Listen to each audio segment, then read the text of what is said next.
नमस्कार, जय हिंद दोस्तों। आज हम पढ़ेंगे हिंदी मॉक टेस्ट 18। अब तक हिंदी के आपके 17 मॉक टेस्ट हो चुके हैं और उनमें तकरीबन आपके 300 से 350 क्वेश्चन हो चुके हैं। मुख्य सेविका परीक्षा, आपकी यूपी ट्रिपल एससी पीटी की परीक्षा, बीडीओ की परीक्षा एवं अन्य सभी एग्जाम जहां पर हिंदी पूछी जाती है उन सभी के लिए ये मॉक टेस्ट आपके महत्वपूर्ण होते हैं। इसमें सभी इम्पोर्टेंट प्रश्न होते हैं क्योंकि जो विगत परीक्षाओं में पूछे हुए प्रश्न ही इन मॉक टेस्ट में रखे जाते हैं। तो लगातार आप इन सीरीज को देखकर अपनी तैयारी मजबूत करते रहिए और समझते रहिए कि सिलेबस में आखिर कैसे प्रश्न होते हैं और क्या कौन कौन से टॉपिक से परीक्षा में प्रश्न पूछे जाते हैं, किस तरह के प्रश्न पूछे जाते हैं। तो बिना वक्त गवाए चलिए शुरू करते हैं आज का वीडियो।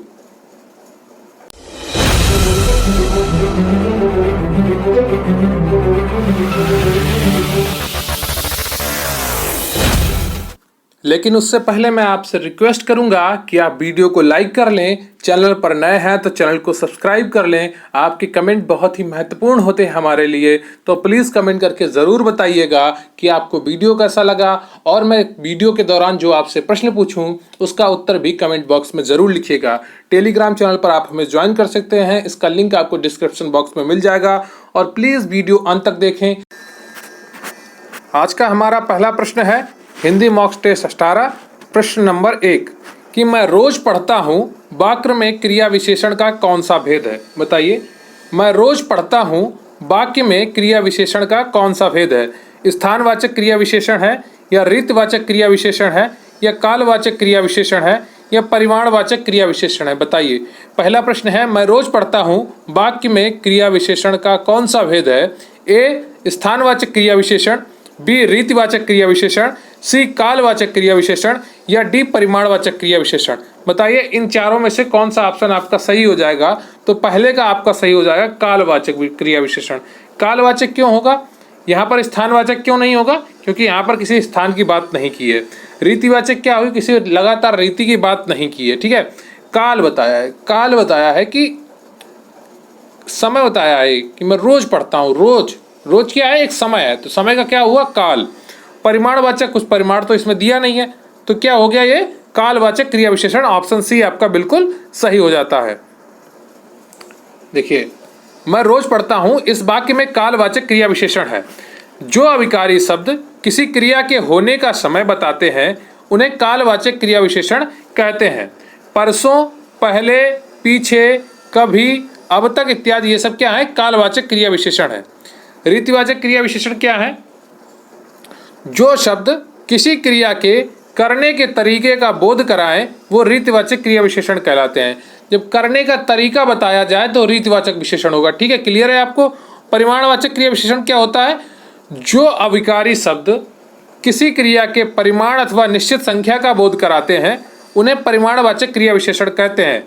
जैसे कुछ, थोड़ा, काफी, केवल इत्यादि, ये सब क्या है, परिमाण बता रहे हैं, उसकी मात्रा बता रहे हैं, संख्या बता रहे हैं, ये सब क्या होगा, परिमाणवाचक क्रिया विशेषण में आएगा।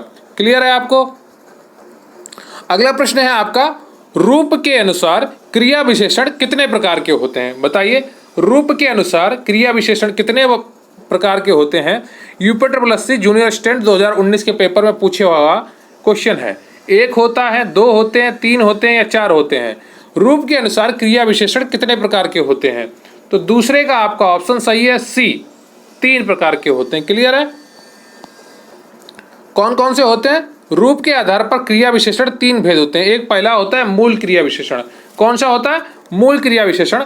ऐसे क्रिया विशेषण जो किसी दूसरे शब्दों के मेल से नहीं बनते, जैसे ठीक, दूर, अचानक, फिर, नहीं, ये सब क्या है, मूल क्रिया विशेषण है। एक शब्द ही है मूल रूप से। फिर आते हैं यौगिक क्रिया विशेषण, जिनका निर्माण किसी दूसरे शब्द में प्रत्यय या पद जोड़ने से होता है। जैसे क्या, प्रतिदिन, घर बाहर, हर एक, जहां तहां, यथाक्रम। ठीक है, आदि आप यहाँ पर लिख सकते हैं। तो जैसे प्रतिदिन हुआ, घर बाहर हुआ, हर एक हो गया, जहां तहां हो गया, ये क्या है, यौगिक क्रिया विशेषण है। जहां तहां काम करते फिर रहे हो, जहां तहां सो रहे हो। ठीक है, या प्रतिदिन वो आता है, प्रतिदिन वो जाता है, घर बाहर अंदर कर, घर बाहर क्यों कर रहे हो, हर एक व्यक्ति खाना खाएगा, ये सब क्या है, यौगिक क्रिया विशेषण के रूप है। फिर आता है कारण क्रिया विशेषण। जो शब्द किसी विशेष कारण या उद्देश्य क्रिया विशेषण में प्रयुक्त होते हैं उन्हें कारण क्रिया विशेषण कहते हैं। जैसे वह खाक पड़ेगा, जाओगे नहीं तो सिर चाटोगे, ये सब क्या है? कारण क्रिया विशेषण है। जाओगे नहीं तो सिर चाटोगे। अगला है आपका हिंदी में कुल कितने सर्वनाम है? बताइए, हिंदी में कुल कितने सर्वनाम है? 9 हैं, 10 हैं, 11 हैं या 12 है? यूपी ट्रिपल वीडियो की परीक्षा 2018 में पूछा हुआ प्रश्न है, हिंदी में कुल कितने सर्वनाम है? 9, 10, 11 या 12? तो तीसरे का आपका सही हो जाएगा सी, 11। क्लियर है आपको? जो हिंदी में टोटल कितने सर्वनाम है? 11 है। कौन कौन से हैं उसे भी देख लेते हैं। हिंदी में कुल सर्वनामों की संख्या 11 है। वो इस प्रकार है, मैं, तू, आप, यह, वह, जो। तो ये कितने हो गए? 6। 5 और बचे हैं। सो, कोई, कुछ, कौन, क्या, ये सब क्या है? 6 और सर्वनाम है। तो टोटल सर्वनाम कितने हैं? 11 हैं। कौन कौन से? मैं, तू, आप, यह, वह, जो। सो, कोई, कुछ, कौन, क्या, ये सब क्या है? 11 सर्वनाम है। आपका अगला प्रश्न है, बाप का शब्दवाचक संज्ञा रूप क्या होगा? बताइए। यूपी ट्रिपल वन रक्षक परीक्षा 2018 में पूछा हुआ प्रश्न है। बाप का संबंधवाचक संज्ञा रूप क्या होगा?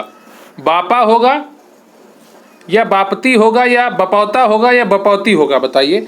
बाप का संबंधवाचक संज्ञा रूप क्या होगा?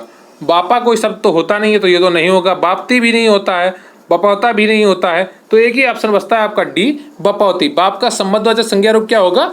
बपौती। यूपी ट्रिपल वन रक्षक परीक्षा में पूछा हुआ प्रश्न है। तो बाप का संबंधवाचक संज्ञा रूपी बपौती है। अगला प्रश्न है आपका, जिन संज्ञाओं से एक ही प्रकार की वस्तुओं अथवा व्यक्तियों का बोध हो उन्हें क्या कहते हैं? बताइए। जिन संज्ञाओं से एक ही प्रकार की वस्तुओं अथवा व्यक्तियों का बोध हो उन्हें क्या कहते हैं? व्यक्तिवाचक संज्ञा, जातिवाचक संज्ञा या भाववाचक संज्ञा या द्रव्यवाचक संज्ञा? बताइए कौन सा ऑप्शन आपका सही है 5वें में, ए, बी, सी, डी? तो इसका सही उत्तर हो जाएगा आपका 5वें का, जिन संज्ञाओं से एक ही प्रकार की वस्तुओं अथवा व्यक्तियों का बोध होता है उन्हें क्या कहते हैं? उन्हें हम जातिवाचक संज्ञा कहते हैं। क्या? जातिवाचक संज्ञा कहते हैं। 5वें का बी ऑप्शन आपका बिल्कुल सही है। तो जिन संज्ञाओं से एक ही प्रकार की वस्तुओं अथवा व्यक्तियों का बोध होता है उन्हें जातिवाचक संज्ञा कहते हैं। जैसे देश, नदी, पर्वत, लड़का, पठार, मरुस्थल इत्यादि। व्यक्तिवाचक संज्ञा, तो ये व्यक्तिवाचक संज्ञा क्या होती है? किसी व्यक्ति अथवा स्थान या वस्तु के बोध कराने वाले शब्दों को व्यक्तिवाचक संज्ञा कहते हैं। भाववाचक संज्ञा किसे कहते हैं? किसी भाव, गुण, दशा आदि का ज्ञान कराने वाले शब्द भाववाचक संज्ञा कहलाते हैं। जैसे दया, कृपा, यौवन, गुरुवत्त, ये क्या है? भाववाचक है, भाव है। अगला है आपका तीसरा, इसमें द्रव्यमान वाचक संज्ञा। जिस संज्ञा शब्द से किसी सामग्री या पदार्थ का बोध होता है, जैसे सोना, चांदी, पानी, घी, ऑक्सीजन, ये सब क्या है? द्रव्यमान संज्ञावाचक है। फिर आता है आपका समूहवाचक संज्ञा। तो जिस संज्ञा शब्द से समूह, समुदाय का बोध होता है उसे समूहवाचक संज्ञा कहते हैं। जैसे टीम, समिति, आयोग, परिवार, सेना, अधिकारी आदि। क्लियर है आपको? ऊपर आप जातिवाचक संज्ञा समझ ही चुके हैं। तो अनुस्वार किसका कार्य करता है? अगला प्रश्न है आपका, अनुस्वार किसका कार्य करता है? विसर्ग का कार्य करता है, चंद्रबिंदु का कार्य करता है, पंचम वर्ण का करता है या स्वर का करता है? यूपी ट्रिपल एस लोअर की परीक्षा 2019 में पूछा हुआ प्रश्न है आपका, अनुस्वार किसका कार्य करता है? बताइए। विसर्ग का, चंद्रबिंदु का, पंचम वर्ण का या स्वर का? यूपी ट्रिपल एस लोअर 1 परीक्षा 2019 में पूछा गया है, अनुस्वार किसका कार्य करता है? तो इसका सही उत्तर हो जाएगा आपका 6 का सी, पंचम वर्ण का। ठीक है, क्लियर है आपको? पंचम वर्ण का कार्य करता है कौन? अनुस्वार। तो अनुस्वार पंचम वर्ण का कार्य करता है। ये देखिए, अनुस्वार पंचम वर्ण का कार्य करता है। जैसे यदि माँ का मेल का से भा तक के किसी भी व्यंजन वर्ग से होने पर माँ उसी वर्ग के पंचमाक्षर अर्थात अनुस्वार में बदल जाता है। जैसे सम प्लस पूर्ण तो संपूर्ण हो गया, परम प्लस तु परंतु हो गया। ठीक है, यहाँ पर माँ बन गया, यहाँ पर ना बन गया। क्लियर है आपको?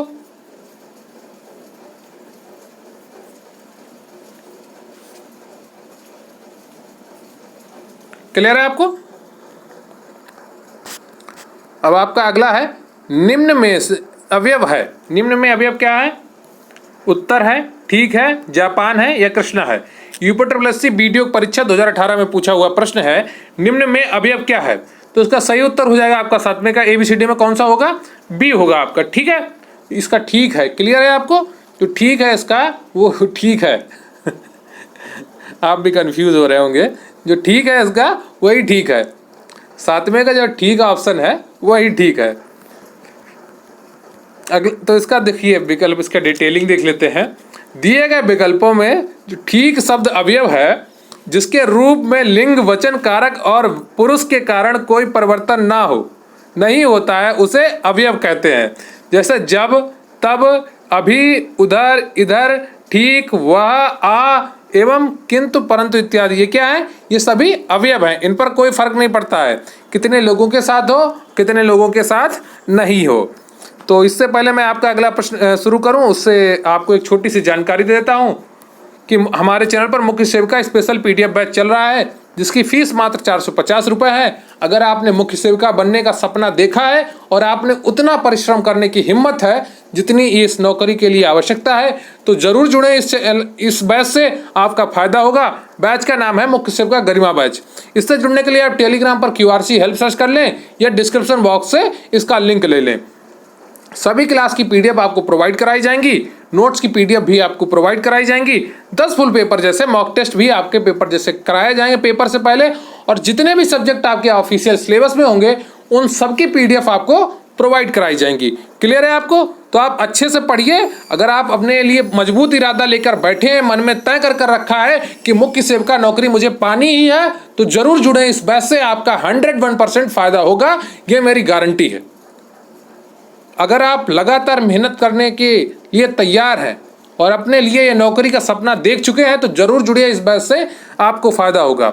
इसका लिंक आपको डिस्क्रिप्शन बॉक्स में मिल जाएगा या टेलीग्राम पर आप सीधे QRC हेल्प सर्च कर सकते हैं। आपका अगला प्रश्न है, प्रत्याशा शब्द में उपसर्ग है, बताइए प्रत्याशा शब्द में कौन सा उपसर्ग है? आ है, प्रा है, प्रति है या प्रत्यय है? बताइए प्रत्याशा शब्द में कौन सा उपसर्ग है? यूपीएससी वनरक्षक परीक्षा 2018 में पूछा हुआ प्रश्न है, प्रत्याशा शब्द में कौन सा उपसर्ग है?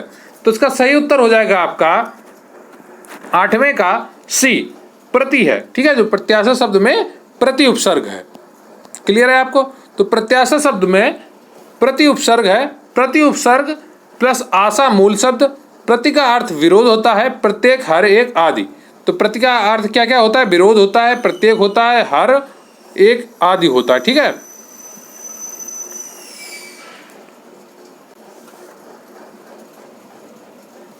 तो आपका अगला प्रश्न है, परा उपसर्ग का अर्थ है, बताइए परा उपसर्ग का क्या अर्थ है? भीतर या उल्टा या बाहर या आसपास, परा उपसर्ग का क्या अर्थ है? ABCD में बताइए कौन सा ऑप्शन आपका सही हो जाएगा? तो 9 का ऑप्शन आपका सही है, B, उल्टा। परा उपसर्ग का क्या अर्थ होता है? उल्टा। कई बार आपका उपसर्ग का अर्थ भी पूछ लेता है, तो इसलिए इसे अच्छे से पढ़ें, अच्छे से तैयार करें, ताकि आपका कोई भी चीज़ गलत ना हो पेपर में, हर एक पॉइंट आपको समझ में आना चाहिए। परा उपसर्ग का अर्थ उल्टा, अनादर, नाश होता है, जैसे जय, पराजय, भव, पराभव इत्यादि। तो आपके लिए पढ़ना जरूरी है, सिलेबस का आना जरूरी नहीं है। सिलेबस तो एक ना एक दिन आ जाएगा, अगर आप समझदार हैं तो आपको इतना समझ में आना चाहिए, जो चीज़ अन्य परीक्षाओं में पूछी जा रही है वही आपकी परीक्षा में भी पूछी जाएगी, क्योंकि वहाँ पर ना तो आपको कोई टीचर बनना है और ना ही वहाँ पर आपको कोई डॉक्टरी करनी है जो आपसे और कोई सब्जेक्ट पूछ लेगा। आपको एक विभाग चलाना है, वही सरकारी योजनाएं आपको लागू करवानी है, तो आपके सब्जेक्ट भी वही होंगे जो अन्य पेपरों में होते हैं, अन्य सरकारी नौकरियों में। इधर उधर की बातों में मत फंसिए, कोई आपको होम साइंस पढ़ा रहा है, कोई आपको कुछ पढ़ा रहा है, ऐसा कुछ भी नहीं आने वाला है मुख्य सेविका की पेपर में। लगातार अच्छे से पढ़िए, ये सिद्धांत रखिए अपना कि आपको पढ़ना है। बहिर्मुखी शब्द में कौन सा उपसर्ग है? बताइए बहिर है या बहिर? यहाँ पर ए में देखिए हलंत का अंतर है, ए और बी में, दूसरा बहिस है, डी बही है। तो इनमें कौन सा ऑप्शन आपका सही हो जाएगा? तो इसमें एक ही ऑप्शन आपका सही हो जाता है कि जो आपका ए है, 10 का ए बिल्कुल सही उत्तर है। बहिर्मुखी शब्द में बहिर उपसर्ग है। कनिष्ठ सहायक परीक्षा 2015 में पूछा हुआ प्रश्न है। तो बहिर्मुखी शब्द का उपसर्ग बहिर है। बहिर का अर्थ होता है बाहर। बहिर उपसर्ग से बने अन्य शब्द क्या हैं? बहिर्गमन, बहिर्जगत, बहिष्कार, बहिर्द्वार। तो अगर कोई आपको ये उपसर्ग वाले शब्द पढ़ाए तो उन्हें पढ़ा करिए, थोड़ा ध्यान से देखा करिए, ताकि एक बार आपके दिमाग में बैठ जाए।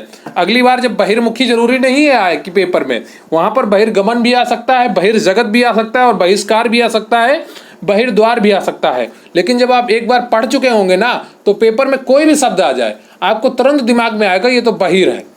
तो एक बार क्वेश्चन को देखना बहुत जरूरी है, ध्यान से उसको समझना जरूरी है। एक बार आप अच्छे से समझ लीजिए, फिर आप उसको आराम से पेपर में कर लेंगे।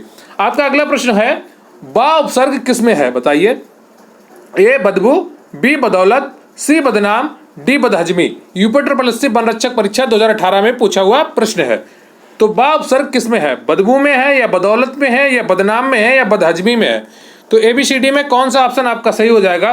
देखिए, बदमू में जब आप बा को अलग करेंगे, दबू कोई शब्द तो है नहीं, तो पहला ऑप्शन गलत हो जाता है। जब बदनाम में आप बा अलग करेंगे तो दनाम कोई शब्द तो है नहीं, तो ये भी गलत हो जाता है। जब आप बदहजमी में बा अलग करेंगे तो दहजमी कोई शब्द तो है नहीं, तो ये भी गलत हो जाता है। और लेकिन जो आपका बी ऑप्शन है बदौलत, इसमें से आप जब बा अलग करेंगे तो दौलत एक शब्द होता है, तो इसलिए यहाँ पर क्या है? बा उपसर्ग है किसमें? बदौलत में। यूपिटर प्लस सी वनरक्षक परीक्षा 2018 में पूछा हुआ प्रश्न है आपका। तो दिए गए शब्दों में से बदौलत शब्द में बा उपसर्ग है, शेष शब्दों में बद उपसर्ग का प्रयोग हुआ है, जो कि उर्दू का उपसर्ग है। अब देखिए, आपका एक और क्वेश्चन यहाँ से तैयार होता है, कई बार पूछ लेता है ये उपसर्ग कौन सी भाषा का है। तो बद आपका कौन सी भाषा का उपसर्ग है? उर्दू भाषा का है। बदनाम, बदनीयत, ये सब क्या है? उर्दू भाषा के उपसर्ग से बने हुए शब्द हैं। क्लियर है आपको? बदचलन, बदनामी, ये सब क्या है? प्रवृत्ति का विलोम शब्द क्या होगा? बताइए। वृत्ति होगा या अनावृत्ति होगा या निवृत्ति होगा या सदवृत्ति होगा? बताइए।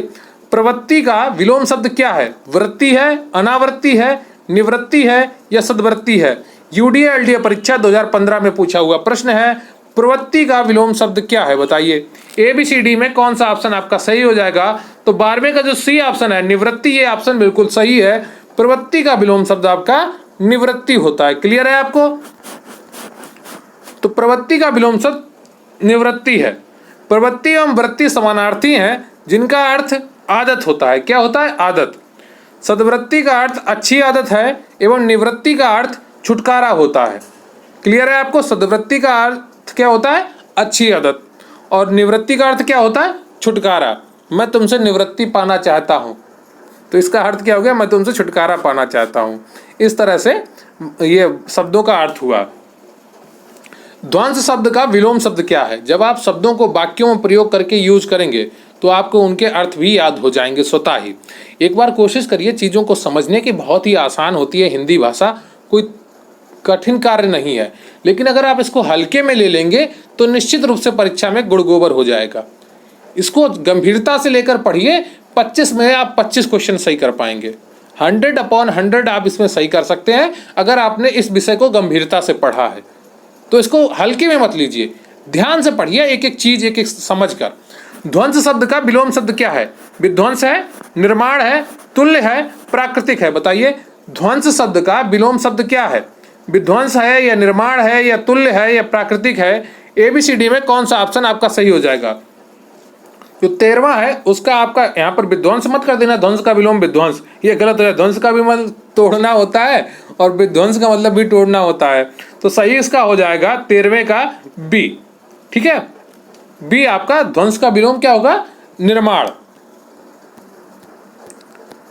तो दिए गए विकल्पों में ध्वंस का विलोम निर्माण होगा, तुल्य का विलोम अतुल्य, जबकि प्राकृतिक का विलोम कृत्रिम होगा। ठीक है, तो प्राकृतिक का विलोम कई बार आपसे पूछ लिया जाता, तो कृत्रिम होगा उसका।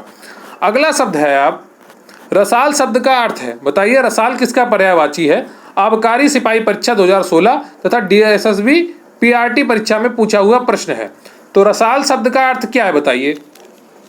आम है या केला है या पक्षी है या चमक है? ये तो मुझे लगता है आपको आता होगा, मैंने एक बार शायद आपको मॉक टेस्ट में किसी में कराया भी है। तो रसाल शब्द का अर्थ क्या होगा? तो इसका सही उत्तर हो जाएगा 14वें का A ऑप्शन, आम। जो आम है वो आपका रसाल शब्द का सही अर्थ है। ठीक है, आम रसाल का पर्यायवाची है, यह रसाल शब्द आम का पर्यायवाची शब्द है आपका। तो आम के अन्य पर्यायवाची शब्द कौन है, सही से पढ़िएगा, कई बार पूछा गया है आम के पर्यायवाची वाला प्रश्न, तो आपका मोस्ट इंपॉर्टेंट ये है, इसे जरूर याद करिएगा। सहकार, आम्र, पियम्बु, पिकबंधु, अमृत फल, फल श्रेष्ठ, मधुराशव, पिक प्रिय, पिक बल्लभ, ये सब क्या है, आम के पर्यायवाची शब्द हैं। एक बार फिर से सुनिए, सहकार, आम्र, पियम्बु, पिकबंधु, अमृत फल, फल श्रेष्ठ, मधुराशव, पिक प्रिय, पिक बल्लभ, ये क्या है, आपके आम के पर्यायवाची शब्द हैं। क्लियर है आपको। आपका अगला प्रश्न है, भुजंग का पर्यायवाची शब्द नहीं है। व्याल, गरुड़, सर्प, पन्नग, जूनियर इंजीनियर परीक्षा तकनीकी परीक्षा में 2016 में पूछा हुआ प्रश्न है आपका।